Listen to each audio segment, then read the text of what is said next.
Ok, eu apresento-me. Eu sou docente da Universidade do Lúrio e desde 2006 que estou ligada ao projeto de conservação de Vamisi e vou-vos falar um bocadinho do que nós temos feito em Vamisi durante este tempo. Um bocadinho acerca da localização de Vamisi. Vamisi fica junto ao Rovuma, é a terceira ilha a contar da fronteira. O projeto começou em 2002 com o projeto que se chamava na altura Maluane e era uma cooperação entre a Zoological Society de Londres e o LOTS, que foi implementado em 2005 na ilha de Vamisi. Desde 2008 o projeto conta com o apoio científico da Universidade do Lúrio. De 2011 a 2013 o projeto foi gerido pelo WWF e este ano o ICN apanhou o testemunho do WWF e está a gerir o projeto desde o início deste ano. Para localizar também um bocadinho, Vamisi então é a ilha que se encontra dentro do Círculo Azul e normalmente antes eu identificava Vamisi como, conhecem a canção do Maputo ao Rovuma? Pronto, fica no Rovuma. Neste momento eu identifico por estar junto da fábrica de LNG, né? E basicamente fica muito perto. A vermelho o traço vermelho é o gasoduto que vai atravessar a barreira de Coralina e mais ou menos as plataformas de exploração de gás que ficam a mais perto, fica a 20 km da ponta este de Vamisi. Vou falar um bocadinho da maior praia de nidificação na costa oriental de tartarugas verdes, ok? E o que é que nós temos feito desde 2002 na monitorização da nidificação e também um pouco do nosso trabalho com a educação ambiental com as comunidades e também com os clientes do LOTS. Aqui podemos ver algumas fotografias. Os nossos monitores vieram da população de Vamisi. O LOTS de Vamisi não ocupa a ilha toda, por isso metade da ilha é ocupada por 3 aldeias que somam no total, neste momento, 1.500 pessoas. E aqueles desenhos são um concurso de desenhos de tartarugas que fazemos todos os anos e várias ocasiões em que os monitores locais explicaram às crianças ou à população qual é o trabalho deles. Basicamente nós fazemos patrulhas diárias durante todo o ano, nós não temos uma época de nidificação tão precisa como tem aqui o Sul. Por exemplo, o ano passado e há 2 anos foram anos que nós tivemos tartarugas durante todo o ano. Normalmente os picos é março, fevereiro, março e depois um segundo pico em maio e junho. Durante os meses de fevereiro e março, principalmente a partir de 2013 até 2008, 2009, fizemos vários meses de patrulhas noturnas. Neste momento fazemos só mesmo durante fevereiro e março. As patrulhas noturnas são para fazer a marcação com as braçadeiras de titânio que o Marcos falou. A nossa ideia daqui para o futuro, para rentabilizar os recursos, é que os clientes que vão ver as tartarugas a nidificar, paguem o salário dos monitores que farão as patrulhas noturnas, porque exige muito mais pessoal do que nós temos para fazer estas patrulhas noturnas. Por isso, desde 2003 temos registado cerca de 160 ninhos, e aqui não são emergências, são ninhos mesmo. Temos mais emergências, mas temos uma percentagem de sucesso das emergências maior do que aqui no Sul. Quase todas as emergências são ninhos. E uma ligeira tendência para subir. Basicamente são números de tartarugas verdes. Em Vamisi temos as tartarugas verdes que vêm a nidificar e depois temos as tartarugas de bico que são utilizadoras dos corais, dos recifes de corais e alimentam-se entre os recifes de corais. A maior parte dos estudos que temos feito tem sido sempre com a tartaruga verde. Vamos tentar mudar isso para o futuro, vou falar disso um bocado dos nossos projetos para a tartaruga de bico. A tartaruga verde não é como as tartarugas aqui do norte, nidifica noutras ilhas em grande quantidade, nas Éparses, que são umas ilhas desertas francesas, na posse dos franceses, entre Madagascar e Moçambique, e nidifica em grandes números. Isso não quer dizer que deixe de ser uma espécie nas listas do ICN como em perigo. No entanto, Vanise tem duas características particulares em termos de mortalidades das tartarugas.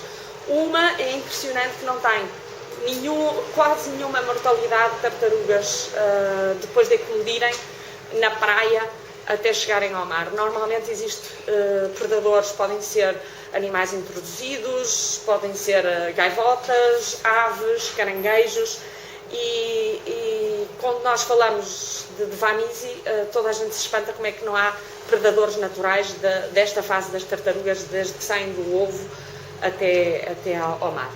Depois no mar é outra coisa, que já apanhamos barracudas com tartaruguinhas lá dentro, mas até chegarem ao mar é bastante único.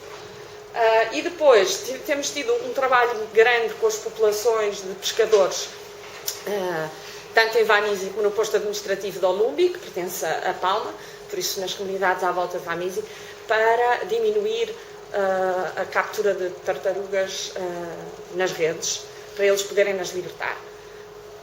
Normalmente, tradicionalmente, as tartarugas verdes são apanhadas na praia para comer a carne e os ovos.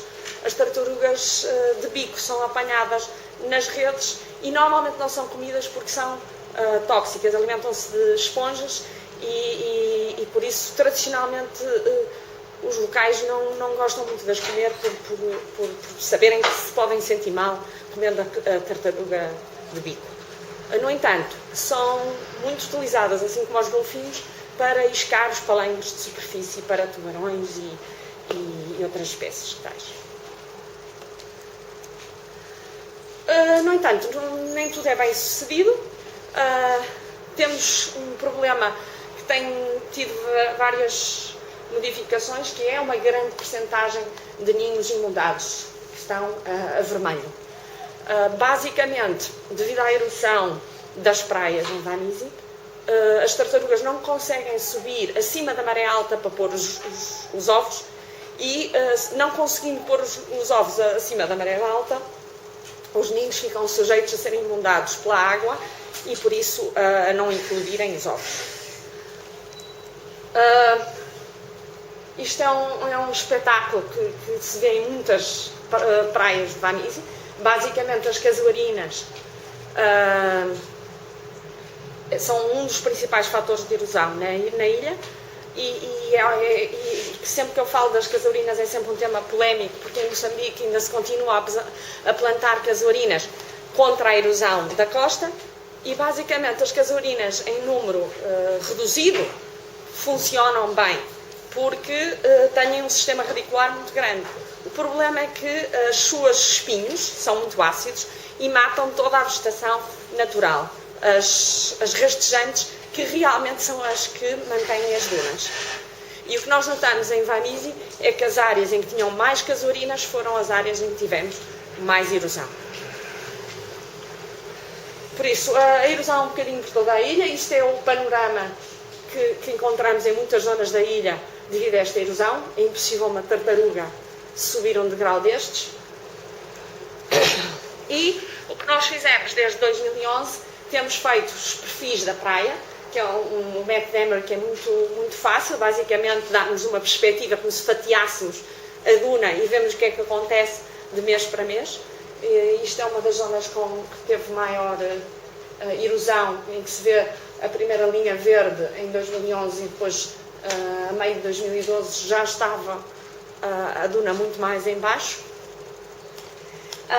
E a nossa ideia com estes perfis é tentarmos localizar as zonas e as praias que têm mais erosão e também o que temos verificado é que em certas zonas a erosão é periódica, isto é, quando o vento sul está do lado, as praias do lado sul são erudidas. Depois, quando o vento muda para norte, as praias de sul têm uma reposição de areia. Existem alguns pontos que não há essa reposição, há erosão constante durante não chega a ser reposto a areia no vento contrário, não é? Então por isso há uma diminuição da praia constante. Basicamente as duas ações que nós estamos a ter na ilha é o corte de casuarinas. Estamos a fomentar que o Lodge use como material de construção as casuarinas.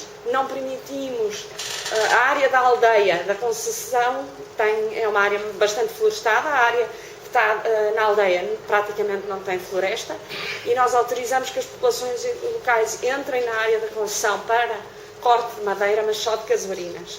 E por isso fomentar um pouco o uso da casuarina em vez do mangal, que não é uma madeira tão fácil de usar porque é muito mais dura de trabalhar e por isso eles não gostam tanto de usar casuarina como gostam de usar pau de mangal. E por outro, a plantação de rastejantes, meio com meia, em zonas sensíveis. Aqui do lado direito temos a zona em frente ao barco. Quando eu cheguei em 2006, os diretores do Lodge tinham limpado completamente de plantas, estava lindíssimo, uma praia branquinha, montavam uns piqueniques para os clientes ali fantásticos, mas a água chegava debaixo do bar. Tivemos um esforço grande de replantação em frente ao bar, não fica tão bonito, mas a verdade é que a água nunca mais chegou junto dos edifícios. E por isso é uma das áreas, a área em frente ao Lodge em que nós replantamos massivamente o que se tinha sido tirado na altura da construção. Tivemos bastante sucesso e é uma das áreas preferidas das tartarugas para nidificarem, mesmo em frente ao Lodge.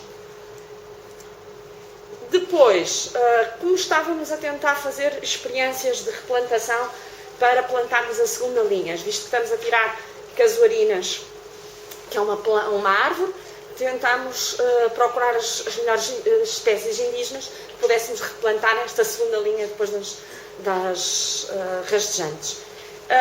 Quando estávamos nesta construção das estufas e a tentar, principalmente com a Pemmis acidula, que é o mangal brancos, e com os hibiscos naturais que existem na Invernizzi, tivemos solicitação do Lodge para começar também a produzir uma data de plantas indígenas para pôr na nova expansão do Lodge, que eram as casas, as vilas privadas, pertencem a alguns dos maiores investidores de Invernizzi, que depois alugam as casas quando não estão a passar férias lá. E havia o problema que esses investidores, alguns deles queriam trazer bougainville e as coisas nada invasivas, não é? Então, nós aproveitamos que já estávamos a tentar fazer cortes destas plantas para plantar as dunas e começamos a produzir temos 2 estufas e a produzir imensas plantas indígenas para estes jardins. Por isso, já produzimos mais de 5.000 e tal plantas de 63 espécies diferentes para realmente diminuir o impacto desta expansão do Lodge na ilha.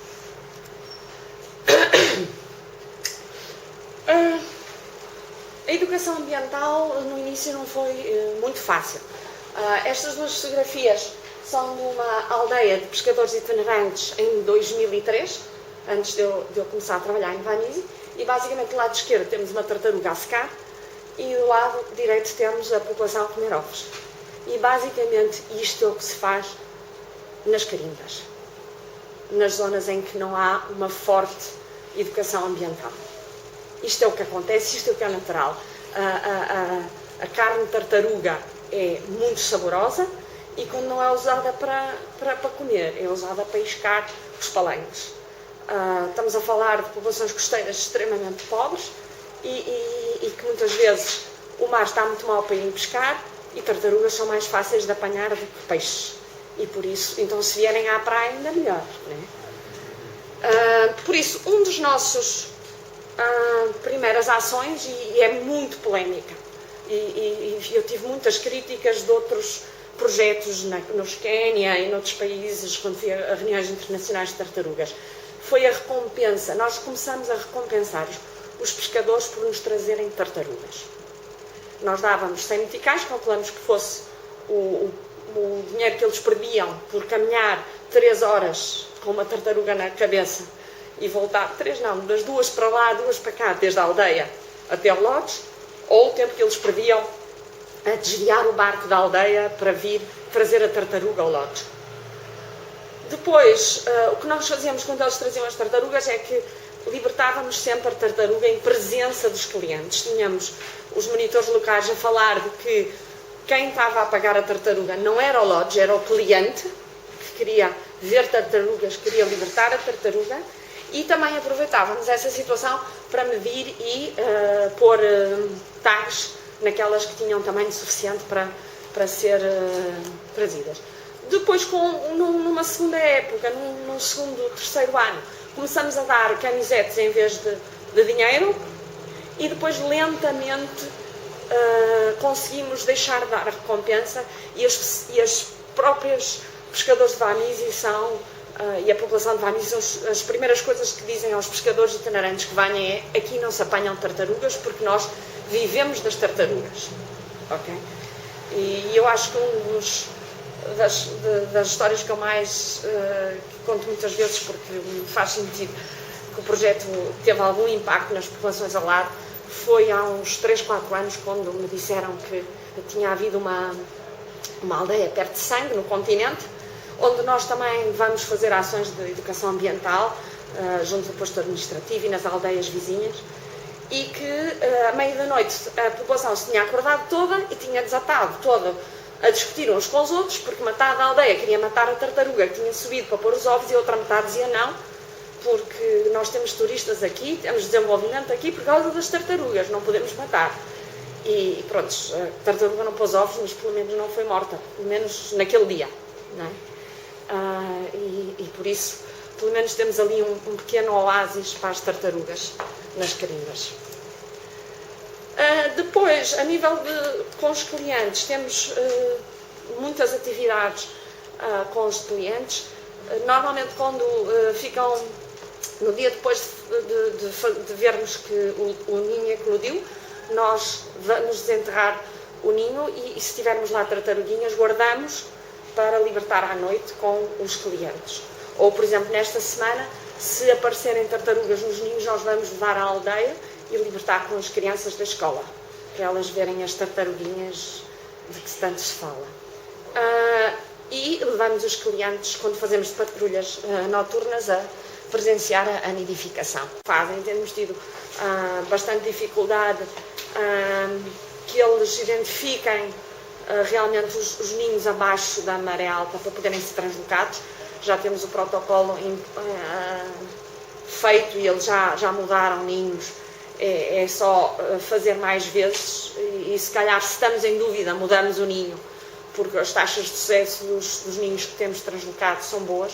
Por isso, o que nós temos passado, a ideia é que eles sempre tenham dúvida se o ninho vai ser inundado ou não, vamos mudar o ninho para um sítio que está seco, para termos a certeza que os ninhos não vão ser inundados.